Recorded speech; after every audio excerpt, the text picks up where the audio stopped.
اقرأ باسم ربك الذي خلق خلق الإنسان من علق اقرأ وربك الأكرم Assalamu alaikum warahmatullahi wabarakatuh. Rabbi shrah li sadri wa yassir li amri wahlul uqdatam min lisani yafqahu qawli. Welcome back, dear brothers and sisters. Alhamdulillah, we are making a steady progress. So far we did our revision in previous video. We've revised all the concepts. So inshallah today we'll be learning another new concepts, a very interesting and very beautiful concept. So we'll learn today inshallah how to describe a noun. So we'll be learning describing noun, and what do we use to describe the noun is the adjective and the adjective clause, and we'll learn in detail what this means. So when we want to describe a noun, it is called an adjective. So normally this adjective is one word. Like for example, if we want to say good boy, a beautiful car, a noble man, a red book. So here these words good, beautiful, noble, red, these are describing these objects. So we got an object or a man or a person or a thing, and you got a description. This description is called adjective. So what do we call this noun and these adjectives in Arabic? This is what we're going to learn. It's very simple, very easy, inshallah. So the adjective is called naat, or it's also called as as-siffah. It's called naat or as-siffah. And we got noun which is being described, is called man'ud or it's called mawsoof. So we got naat or man'ud or as-sifa. Sifa means quality, and mawsoof means the one which has the quality. So in our class, inshallah, we'll be using the terms naat and man'ud.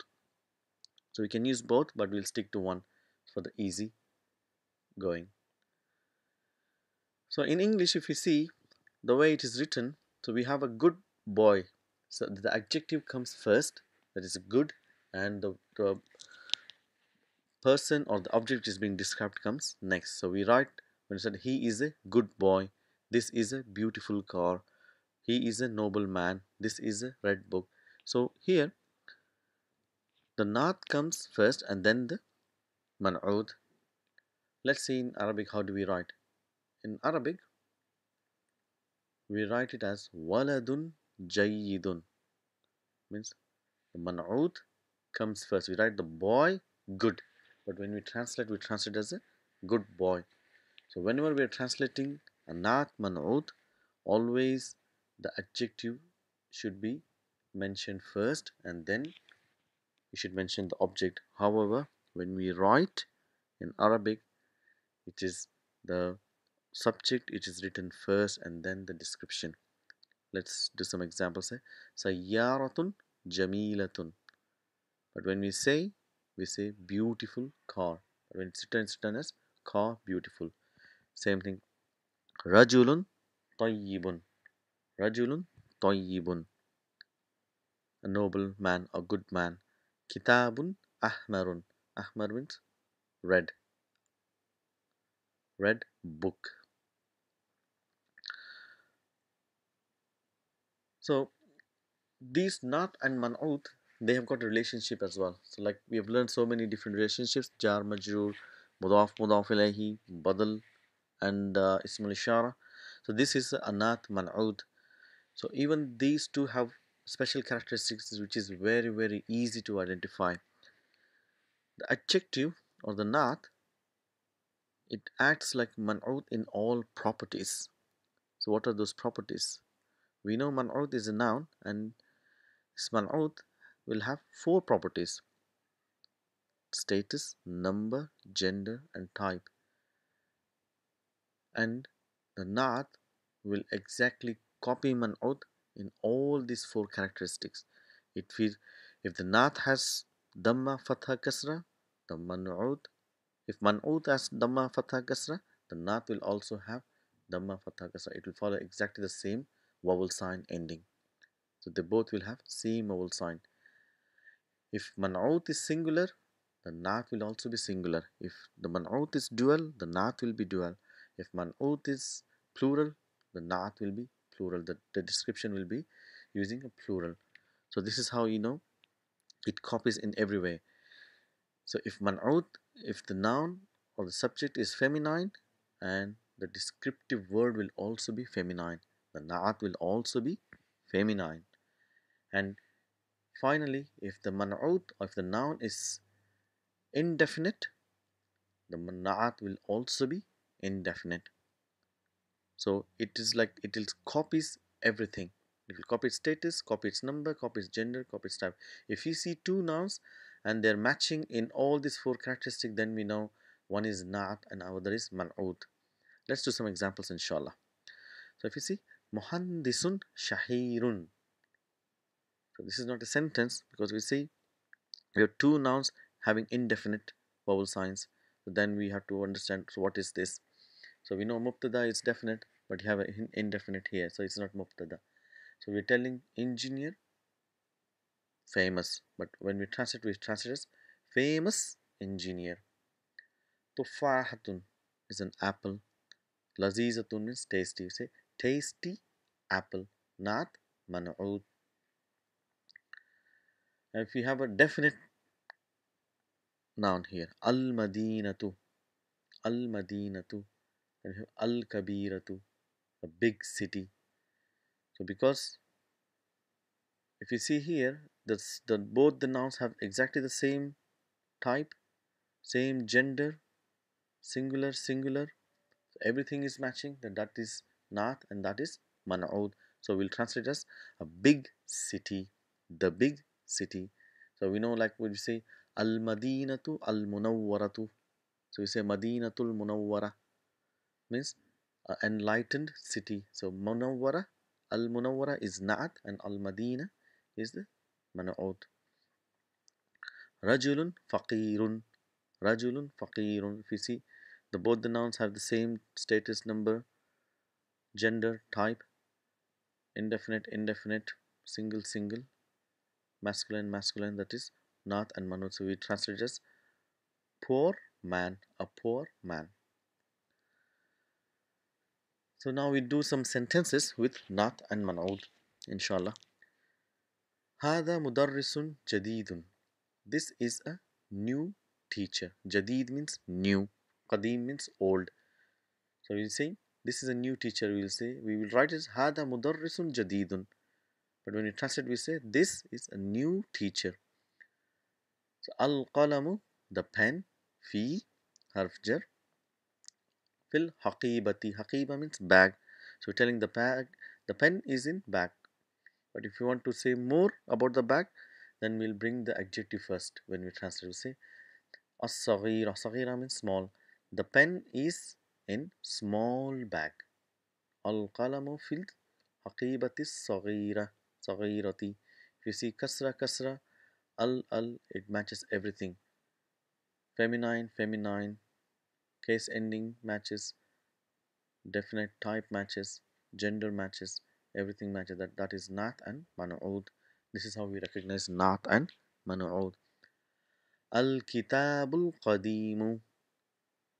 So naat can be attached to any word, whether it is mubtada, whether it is khabar, or it is coming as a mudaf, mudaf ilayhi. So anywhere the naat can come. Got to remember. So when you see a noun which is copying all the characteristics, then we know that is naat. When we've learned that jar majur has got different signs, mudaf ilayhi has got different sign, badal has got different signs. So now this has got its particular sign. So there should not be any confusion, inshallah. Al-ma'u fi ka'sin maksurun. Ka's means is cup. Maksur is broken. So when we translate, we say al-ma'u, the water. Ma means water. Ma'u fil is in broken cup. Dakhala Ahmadu. So we use a verbal sentence. Now we're using nominal sentence. Jumlatul ismiya. Now we'll use it. Jumlatul fi'liya. Dakhala Ahmadu. Ahmad entered. Where did he enter? In building. But you're describing the building here. Kabir, in big building. So we say Ahmad entered in big building. دخل أحمد في منزل كبير. العصفور. عصفور means sparrow. So we're telling العصفور طير جميل. Sparrow is a beautiful bird. A beautiful bird. So just know some more sentences here. هذا طريق مزدحم. مزدحم means busy, crowded. So we're telling طريق means road. So this road is crowded. We say هذا طريق مزدحم. This is a busy street or a crowded street or crowded road. الغرفة النظيفة. A clean room. الغرفة, the room. النظيفة, clean. So we don't translate the clean. We say, because it's just following the mal'ud, say the clean room. So here we got some exercise where we need to bring Na'at, Ahmadu, Tajirun. Here we got what type of Na'at we need to use in the blue here. We are trying to say Ahmad is a rich merchant. Okay, so we know what rich means. Rich means Ghaniyun. So we have to match the status, number, gender, type here. Ahmadu Tajirun Ghaniyun. So if you see here, al-inkliziyatu means the English. Lughatun, difficult means sa'ab. Sad ain ba, sa'abat, sa'abatun. Al-inkliziyatu lughatun sa'abatun. So you have to match the gender. Muhammadun tabibun. We're saying good doctor. So we have to say Muhammadun tabibun jayyidun. Jayyidun means good. Ana mudarrisun. And we're telling I'm a new teacher. So ana mudarrisun. New means jadidun. So we say ana mudarrisun jadidun. At-tufahu fakihatun. Tasty means lazizun. But we have to use a feminine word. So we say lazizatun. So if you have to say ad-dajaju, the jaju is a masculine word. So you say ad-dajaju lazizun. But you say at-tufahu fakihatun lazizatun. But if you have to just say at-tufahu lazizun, but we are using a feminine word here, fakihatun lazizatun. So we'll do a little bit question actually. Antanu, anta talibun. Here lazy. So lazy is kaslanu. So we're telling anta talibun kaslanu. Are you a lazy student? So a little bit about a special type of adjective which has a little bit different case ending. It is, I'll just show you here. So we are here, if you see the answers, anta talibun kaslanu. So you see single dhamma. We don't say kaslanun. Why is that? We have learned that whenever there is on a natural state you have a single dhamma, it is a diptote. So this is a diptote. Why is it a diptote? Because the adjectives of feelings, like what we feel, hungry, thirsty, happy, angry, these feelings in Arabic, these are the words, the adjectives which will have a single dhamma, and they are diptotes, like atshanu, thirsty, jaw'anu, hungry, mal'anu, mal'anu is full, ghadbanu, angry, farhanu, happy. So these are the adjectives which are associated with feelings, like rahmanu. So these are the words which are diptotes. So now we know three types of diptotes. We know that the name of females are diptotes. Now we know that the names of foreign origin other than Arabic names are diptotes. And now we know that the adjectives which express feelings, they are all diptote. So another simple exercise we got here. So here we need to bring man'ud. We got naat here, so we have to bring a suitable man'ud. So it gives us more practice inshallah. So here we're saying al-arabiyyatu. Now we got sahlatun is easy. Sahlatun, it's not sahl because it's a feminine or man'ud. Al-arabiyyatu lughatun sahlatun. So everything has to match in a sentence. The whole sentence, remember we said the whole sentence will have its own gender, femininity or masculinity. So ana, we say qadimatun, old teacher. So which type of teacher we use? Mudarrisatun. Ana mudarrisatun qadimatun. Same vowel signs. Muhammadun, merchant is tajir. Tajirun ghaniyun. So this is, we got answers here. If you can write and practice inshallah. So this is naat and manood. So they come together, same status, gender, number, type. It's easy to remember and easy to recognize inshallah. So now we're going to the next section. So here we're trying to learn and what is called an adjective clause. What does it mean? What does clause means? Clause means simply it is a group of words. Remember, adjective is one word. A clause is a group of words in which it has a subject and a phrase. So let me give an example so you understand better. So here we are telling pizza. We are describing pizza, which most people love. Which most people love. So we are telling about pizza, which most people love, is not very healthy. The pizza which most people love is not very healthy. Students who are hardworking. So we are describing students. What type of students? Who are hardworking, get good grades. We're telling the rooms that were painted. So we're still describing the room. Rooms that were painted yesterday are bright.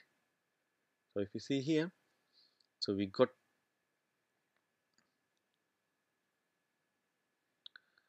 a description, but it is not one word. It is like a sentence in itself, in which you've got a subject and you've got a phrase. So this is called an adjective clause in English. So what do we call it in Arabic? In Arabic, it's called a murakkab, is a combination. Wasfiyah. Wasfiyah means sifa, a descriptive combination. So how do we recognize and what is it in Arabic?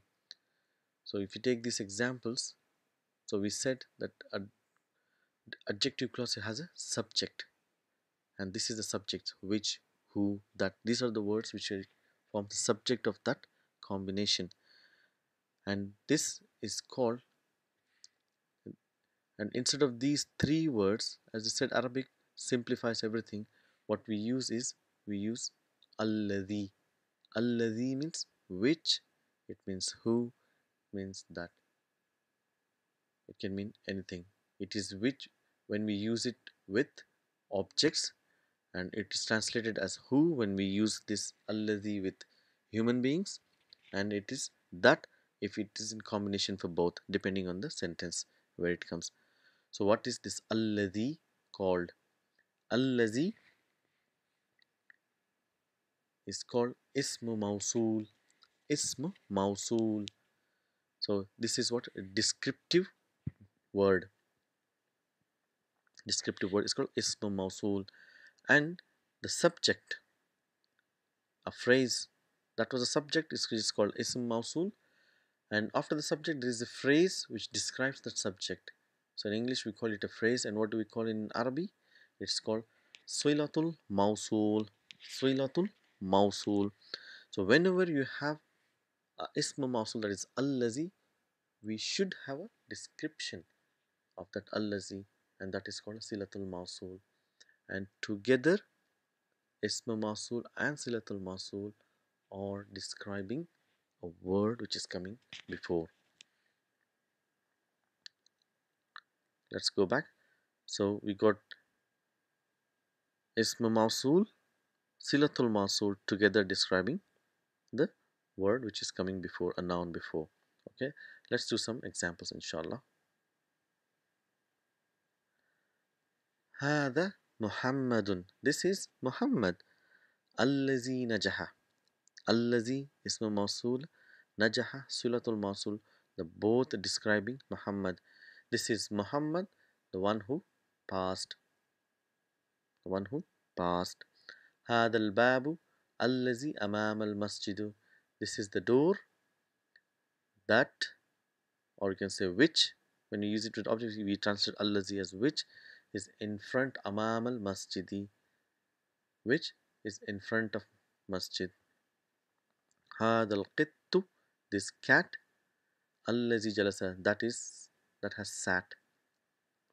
So this is how we have الذي اسم موصول, صلة الموصوls, both together. It's telling about a noun before. Let's do some more examples inshallah. So if you're telling Allahu الذي خلق الإنسان, we're not going to analyze completely, we are concentrating mainly on الذي. Inshallah in next session we will completely analyze the whole sentences, and alhamdulillah we know everything in this sentence. But if you see here, الذي is ism mawsool, just connected to Allahu, Allahu, who, and then we got خلق الإنسان coming as a silatul mawsool, just describing that who created insan, humans, Allah who created man. الطالب, what is about the student? We're telling الطالب الذي في مدرسة, the student who is in the school, who is in a school. So let's bring full sentence. That was a part of a sentence. Now we'll bring a full sentence here. So here we're coming everything together. Naat, man'ud, ism mawsool, silatul mawsool, mubtada, khabar. And inshallah you can recognize everything. You know everything now. So al-qalamu, mubtada. Al-jamilu. What is al-jamilu? It will be naat. So how do we translate? We say beautiful pen. The beautiful pen. So it is an object. So allazi will be translated as a which. Which, allazi, is a mawsool. Now we need more a phrase to describe allazi, which. Ala maktabin, which is on the desk. So now we got mubtada. We are still waiting for khabar. So this is how a gap between mubtada and khabar gets widened. That's why we're still looking for the news. So this is how the sentences become more complex. Then we have to look where is the khabar. So what is the khabar for al-qalamu? If you remove all this naat, silatul mawsool, ism mawsoola, the simple will be al-qalamu lil mudarris. The pen belongs to the teacher. But we are trying to say the beautiful pen which is on the desk belongs to the teacher. This is our sentences becomes paragraphs and so on and so forth. As-sariru, we're talking about the bed. So what about how are we describing the bed? The bed, as-sariru allazi fi ghurfati Khalidin. So here see mudaf ilayhi is coming here. That's here to analyze.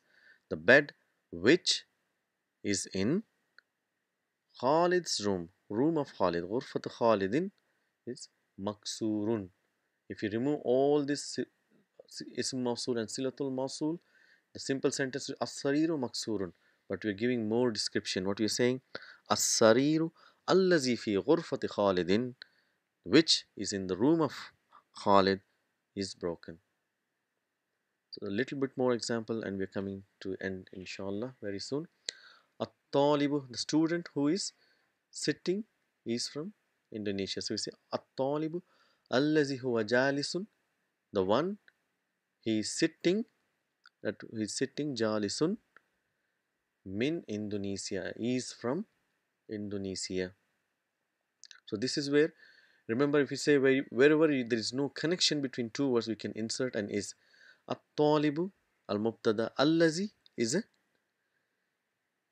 ism mawsool. It is connected to at-talib because it is describing, so we cannot put is here.